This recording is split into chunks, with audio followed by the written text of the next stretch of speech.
What's up, ladies and gents, and everyone in between? This is Shoe Booty Sports, episode 137, I believe. I'm your host, Graham Powell. That's co host Bradley Brown on the other screen there. Say what's up, Brad.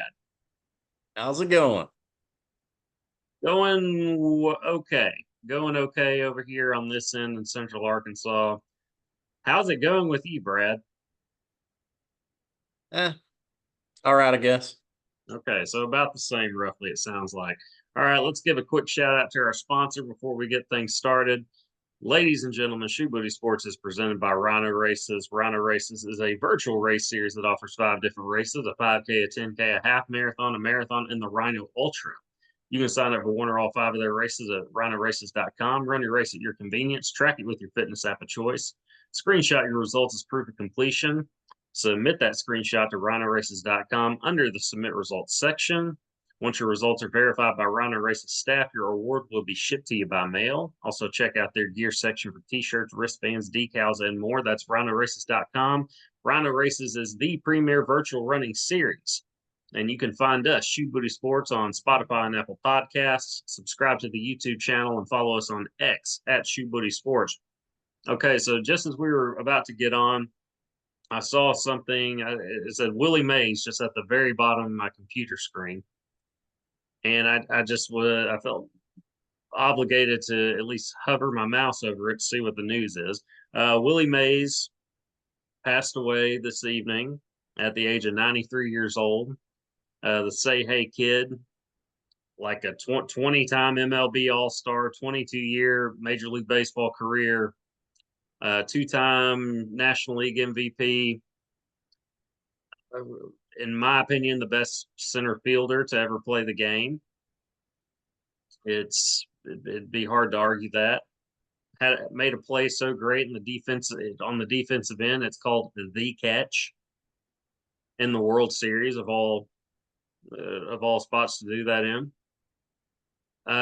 Yeah, all time great on anyone's list. Willie Mays. We didn't get to see him play, but we grew up.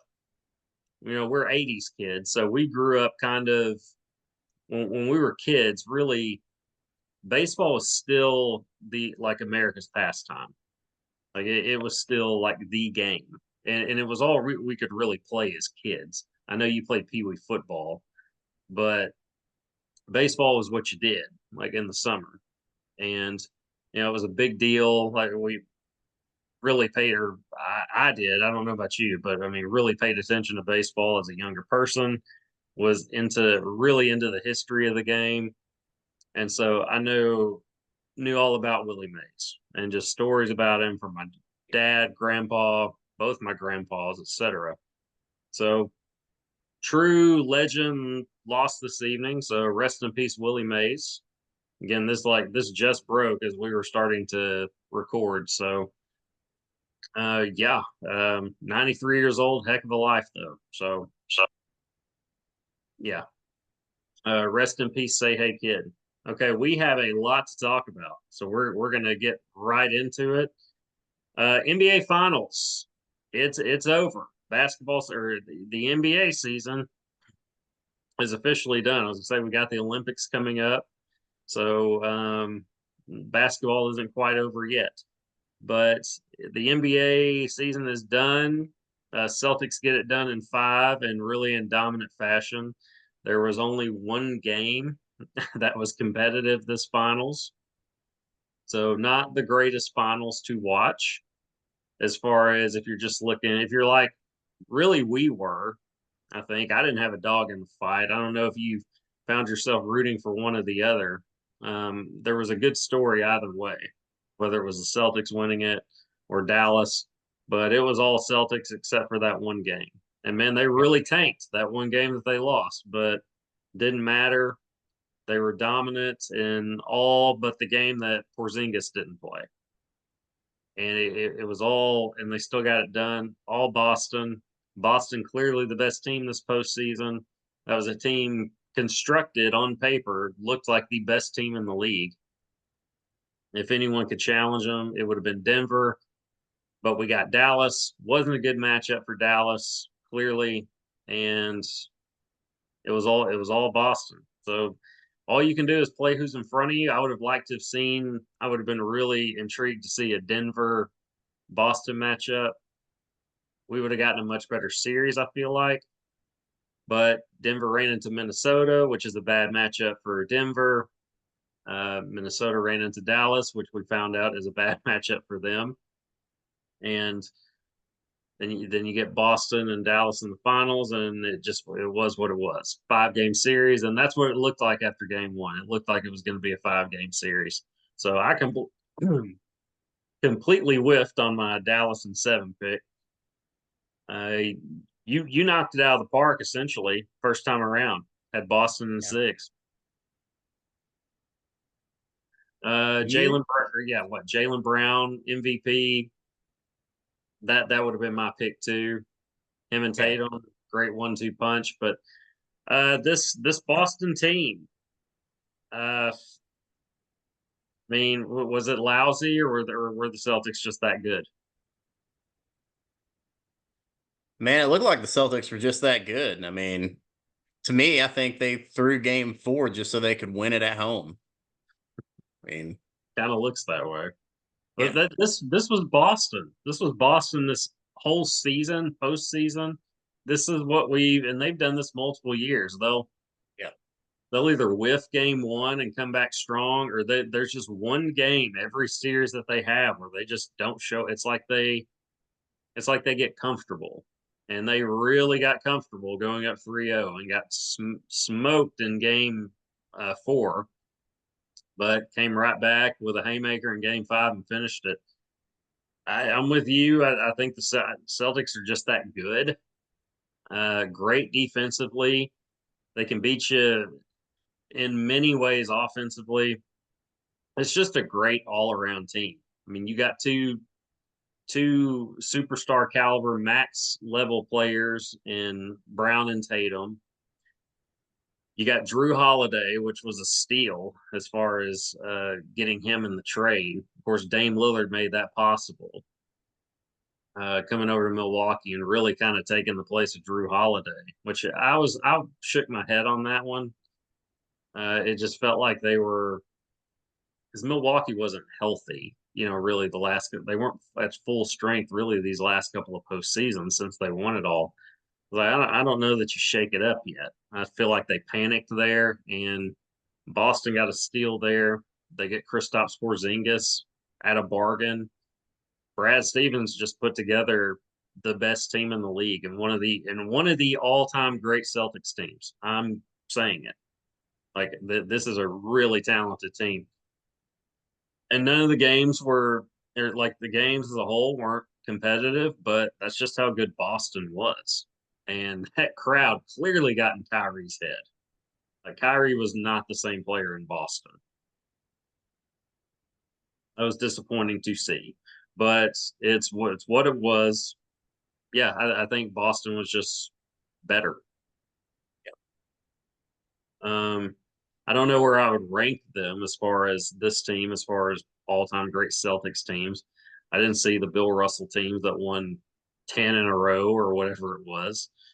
Um, got a glimpse of Bird's teams. I believe the '86 team was what Bird himself said was the best team he'd ever played on en route to their NBA championship, and dominant in the process.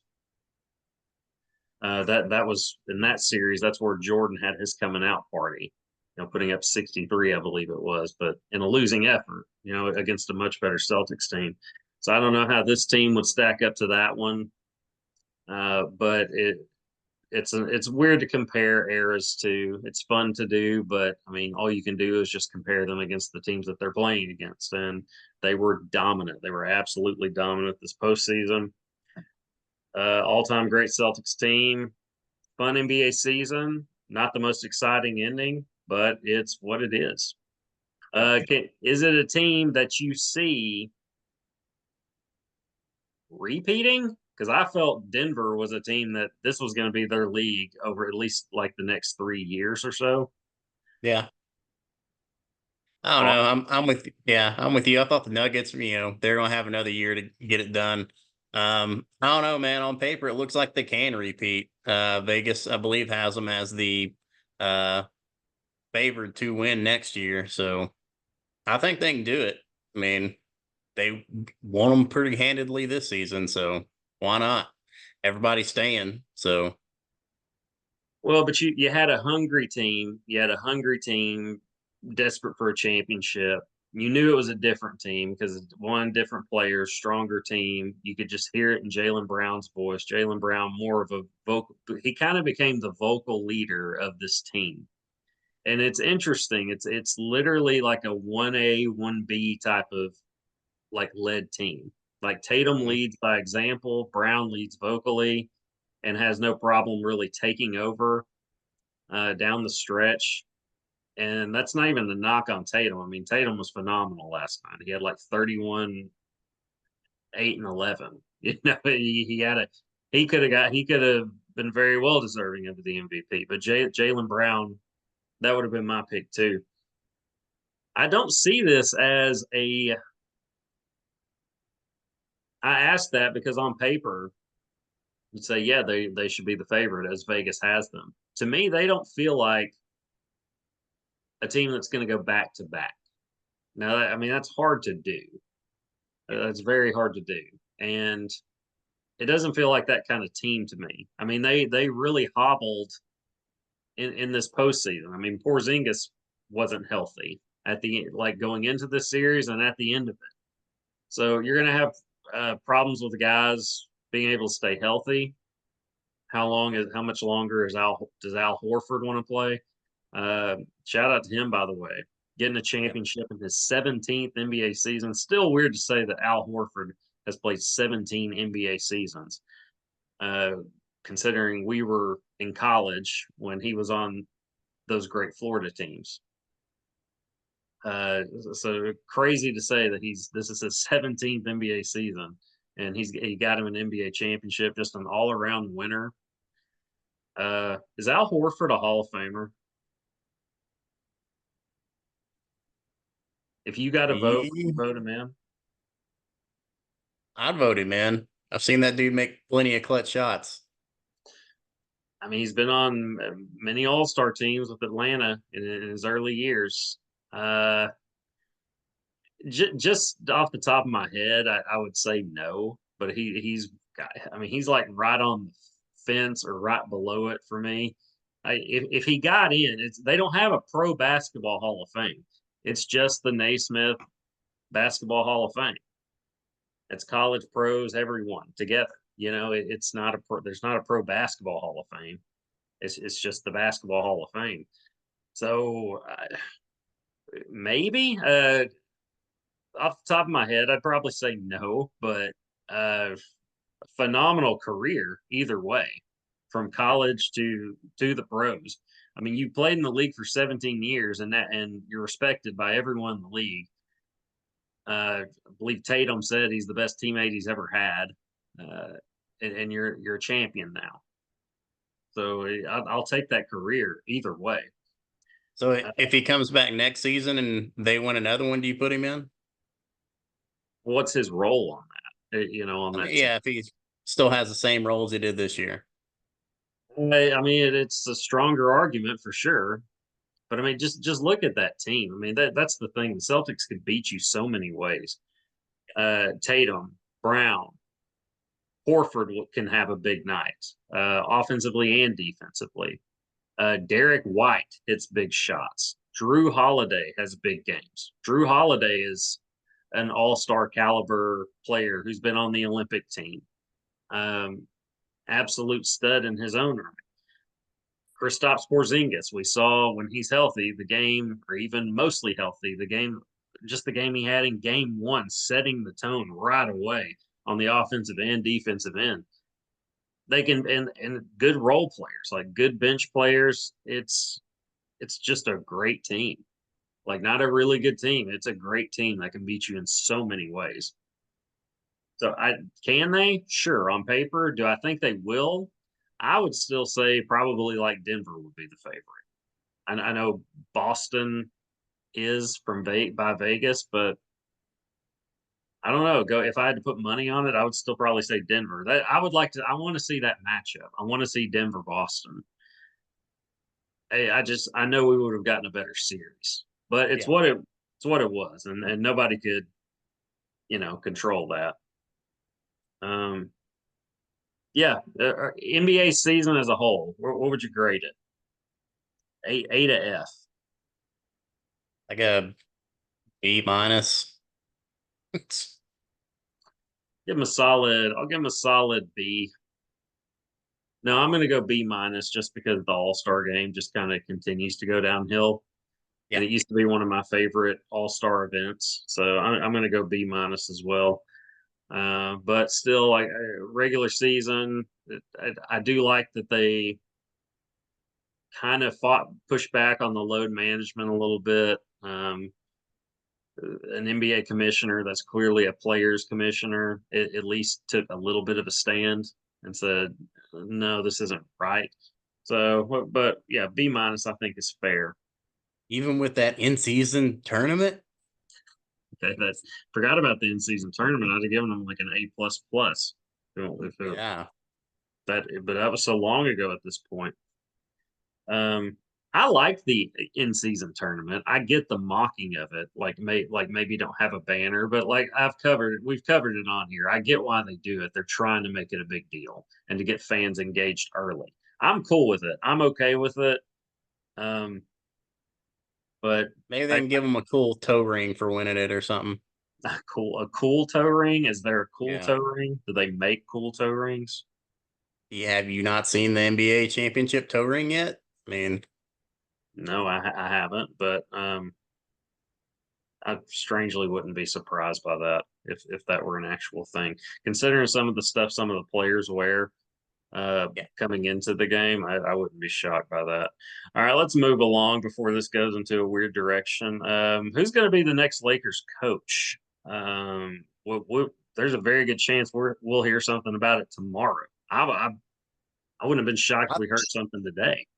yeah. I thought we were going to hear it right after the Celtics won the championship last night, just to take attention away from them. We'll say the Lakers Uh, will to rain on that parade, if anything. yeah. Boston getting number 18, surpassing LA again. Uh, so Boston 18 championships now, leaving LA with 17. So, but I mean, Lakers didn't get their guy in Hurley, so I guess it's going to be. Is it going to be Reddick? That's the name I keep hearing and reading. So So it's, probably, yeah, it's whoever LeBron gives the okay to. and I guess so. And Le GM. has no problem drafting Bronny in round two. We'll see what happens. I guess that would be my pick, Reddick. But that would be my pick as far as who I think is going to get it. Yeah. I would try to go after a proven guy, but I don't know. It's not working out either way. I don't know. JJ Reddick knows the game. Maybe just see what he has. I don't know. I still like, but as far as franchises go, great franchises, Boston and LA. Boston is doing much better in that department. Superior leadership in Brad Stevens. I really like Joe Mazzulla. He had Jeff Van Gundy really as his right hand guy, top assistant, since ESPN let him go before this season. And we saw Jeff Van Gundy is now going to be that for Ty Lue. He's going to be the Clippers top assistant. So I mean, you got a great basketball mind helping a young coach in Van Gundy with Joe Mazzulla, and he's going to go be that for Ty Lue, a guy that's won a championship and with Cleveland, but he's over there in LA with the Clippers. So I like the leadership there in Boston either way, much more than I do the Lakers. So we'll see what happens, but I do like Boston's chances at the very least of getting back next year, even banged up. So they got a chance. We'll see. I'm glad that team will remain intact for sure. Okay. Anything to add before we move on to this WNBA drama that just won't leave my Twitter Won't go away. timeline? or ESPN news feed. Are you WNBA fatigued yet? And by yet, I mean, when did you get fatigued? Because I know we both are at this point. 2 weeks ago. Here's the thing. It's not. It has nothing to do. The talk has nothing to do with the play. It's all about the No. drama between the girls. That's all it Yeah. is. That's all it is one big crap show between uh, the girls. Just the bitterness they have toward Caitlin Clark. Racial. It's become racial. Like all the, Angel Reese has her fans, which are 99.9% black, um, or LSU fans. Yeah. Um, Caitlin Clark,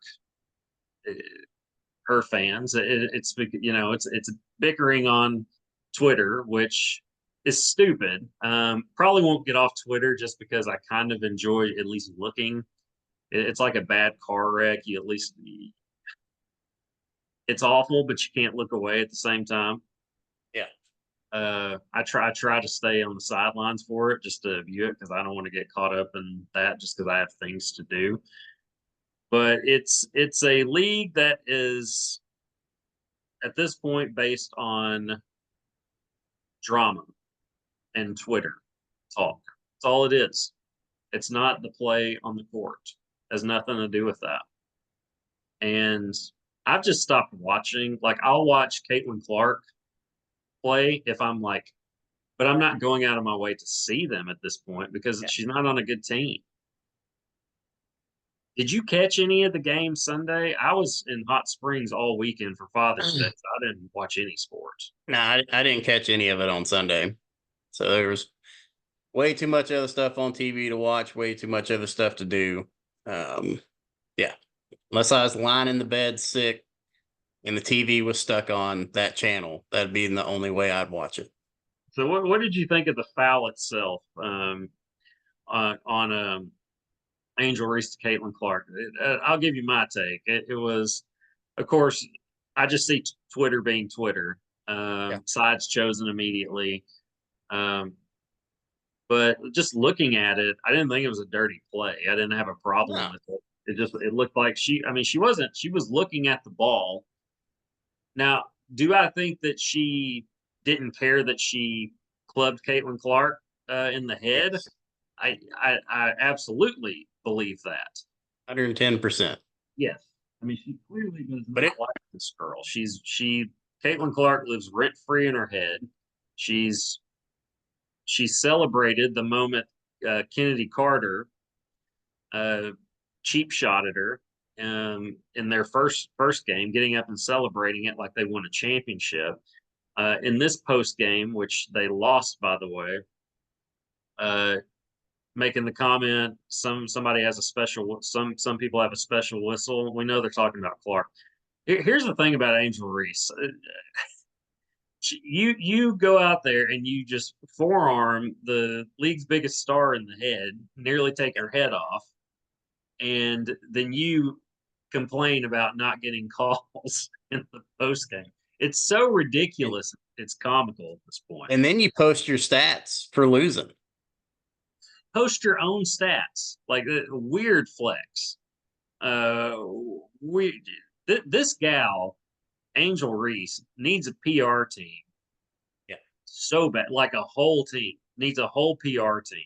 Because every time this girl gets in front of a microphone or on Twitter or something, she says something foolish and start riling both sides up, her own fan base and the people that don't like her. And she is such an I'm trying to think. I was trying to think. She's like on the level of off-putting, almost as Megan Rapinoe is for me. Yeah. Now, I, Angel Reese, well, I would say she's not there yet. she's not there. She's Yeah. not there yet. Angel Reese has at least done some things that I like. Uh, yeah, Megan Rapinoe hasn't done a I, thing that's made me not no. cringe. Yeah, if I was Angel Reese, I'd quit bragging about how many rebounds I get. I mean, if she could consistently make a layup, her rebounds would be cut in half. That's true.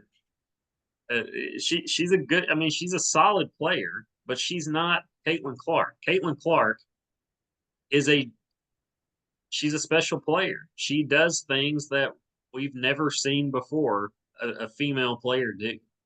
Angel Reese is just another solid player, and Yeah. that irritates the piss out of her. And you can see it. You can see the bitterness. She can't hide the bitterness. It's there.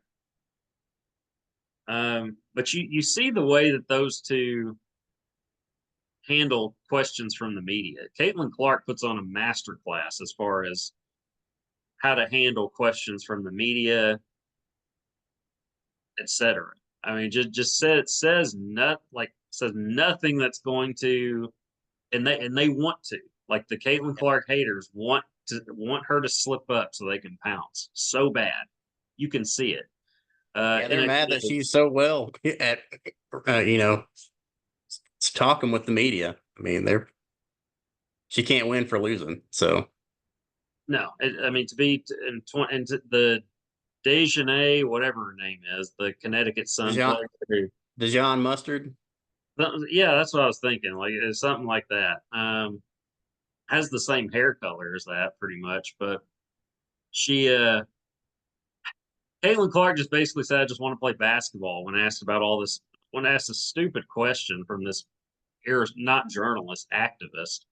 Yeah. I can't even remember the guy's name, but he's not a journalist, he's an activist. But she just basically said, I just want to play ball. And then she gets on and says some kind of uh, word salad jibber jabber about having a platform and all this. Like, Caitlin Clark doesn't know you a damn thing. Um, no, saying that people are using her name to spread hate, misogyny, just more word salad. Like, they're just making things up at this point to be upset about because none of that's true. And of course, our Twitter account, which I run, had to respond to that because just of how ridiculous it was. But her haters, Caitlin Clark's haters, are literally just making stuff up now. I saw today Gilbert Arenas talking with Cheryl Swoops, and who was a great player. And Gilbert Arenas basically saying, like, I mean, Angel Reese is a bully. I mean, look at how she is on the court in media sessions. I mean, she plays like a bully. And Cheryl Swoop's response was, no, she's not. If anything, you see how Caitlin takes the ball and like pushes her forearm out as she's moving the ball up the court. She's calling Caitlin Clark a bully. The girl that says nothing. Now she says stuff during the games, Caitlin Clark, that is. But I mean outside of it. She does nothing but praise the other players. She leaves it all on the court. Angel Reese takes everything off the court with her. Yeah. And it's just to see how those two handle the media and handle having a platform, just polar opposites. Uh, Caitlin Clark does everything she can to just make it about basketball and use her platform to do good, as in she knows she's a role model. She knows all these like young girls in particular look up to her, and not even just girls. I mean, just young kids in general. Um, Angel Reese has that too, but she also she makes stuff up. She attacks the media. She was attacking the media when she's saying things like when fielding questions and making the some people get a special whistle comment. She started saying things like, yeah, you guys can say this about us. It's like, girl, the media is for you. The the pro Angel. Look at the basketball media. They're all pro Angel Reese, at least the vast majority of Yeah. them. And just saying, just seeing the way that the two handle questions from the media is night and day. And like Caitlin Clark clearly has a PR something and has since college because she puts on a master class and has since college. Angel Reese stirs the pot and creates drama every time she has a chance to talk. And Yeah. she says that she embraces this villain role and all that because she has no choice but to, because that's what you are at this point, just based on your behavior and your antics since LSU. But you see how it goes when it doesn't go her way on the scoreboard. She's crying and talking about how attacked she is. And you look online, I mean, people are attacking her daily, and I mean in troves. I mean, just going after her. Yeah. But in she brings it on herself. And, I mean, this can't be good for her. I mean, log off Twitter, get a PR team, learn what not to say, or learn what to say and just how to say it. But she is so far off from that, from being able to do that at this point. I mean, you're going to need a whole team and like time for that, and Yeah. I don't think you're going to get that out of it because you can't turn that off at this point. Like she is so far away from, I think, media coaching that it's hell. I don't even know if you bother. I'm talking myself out of it at this point. I'm like, it's not worth it. Just continue being you. So, well, they tried at LSU to coach her up. Apparently, it didn't work. That is true. Like she was much more tame coming into this the college basketball season this past college basketball season. She was much more tame. So somebody tried, but it didn't last. The real Angel Reese eventually stood up. But I'm sick of the WNBA at this point. Yeah. I'll watch Clark if it's on and there's nothing else on because I do love watching her play. But her team is awful. Her teammates are cowards, by the way, Yeah. not sticking up for her. And that's the thing. One of her teammates is the girlfriend of the Dijon Mayonnaise for the Connecticut Sun, whatever it is, whatever her name is. And like that's a problem in itself, you know? I mean, her own teammates won't stick up for her. So I mean, you got to clean house this off season, and not just with the players. I mean, they new coaching staff is needed, etc. I mean, that's awful leadership from top to bottom, and not just with the Indiana Fever, just in the WNBA in general, from the very top. I mean, it's we try to keep PG on this show. It's a complete shit show. There's 100% no other way to agree. put it. There's no Yeah. other way to put it. It's a complete shit show. Um, I even just dubbed it myself like the WNBA D, Women's National Basketball Association of Drama, because that's all it is at this point. And I'm over it. I'm done. I was excited about it, thinking the league's finally going to come out if they have any sense about them. Like it's gonna turn a profit. This is gonna kickstart something like a revolutionary type of thing. And if anyone knew what they were talking about, if anyone had any sense, it would have. It would have. And it's not going to because they're complete idiots from top to bottom. Maybe that's their plan. Make it high drama. I mean, women like drama. I mean, that's why they watch Real Housewives and all that other crap. So maybe this is their plan to get more women to tune in. Who knows? And women aren't watching it. Women weren't watching this though. I mean, Nobody was watching it though. yeah. But you were bringing in a male audience. Caitlin Clark was Yeah. bringing in a male audience, myself included, very much so. But now I'm just turned off of it. I don't want Yeah. anything to do with it now. So I'm done. I'm done with it. Um, so I don't know how much more we're going to talk about it on this show. I mean, it's content, but I'm kind of over it. So I don't think I want to give these girls who would not have any type of notoriety or fame if it weren't for Caitlin Clark. We would not know who Angel Reese or Kennedy Carter or Dejanay Carrington, maybe that was her name. Really Uh, don't know. we don't know. We would not know who any of these girls are if it weren't for Caitlin Clark.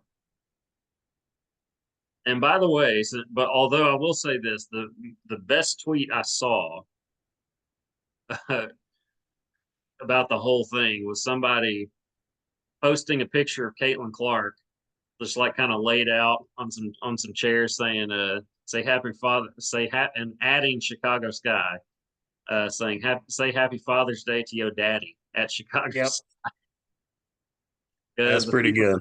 yes, 2-0 against the two wins to none against the Chicago Sky this season. And so, yeah, I mean, Caitlin Clark's had Angel Reese's number since the national championship in 2023. All right, so let's move on and let's put that trash league to bed, at least on this show, um, for a while at the very least. We'll kind of end this. This is going to be a two-parter, obviously, but we'll kind of end it on this. Will that league ever cave? Will it ever? Because they're going to lose 50 million this season. Is that league ever going to shut down? You think? I mean, this considering this is going to be their best season, and they're still losing $50 million, and they've done that consistently over the last quarter of the century or 30 years or whatever it is. I'm losing hope that it will never cave. That's a good way to put it. I don't think it will ever cave because they rely on the NBA for funding every year.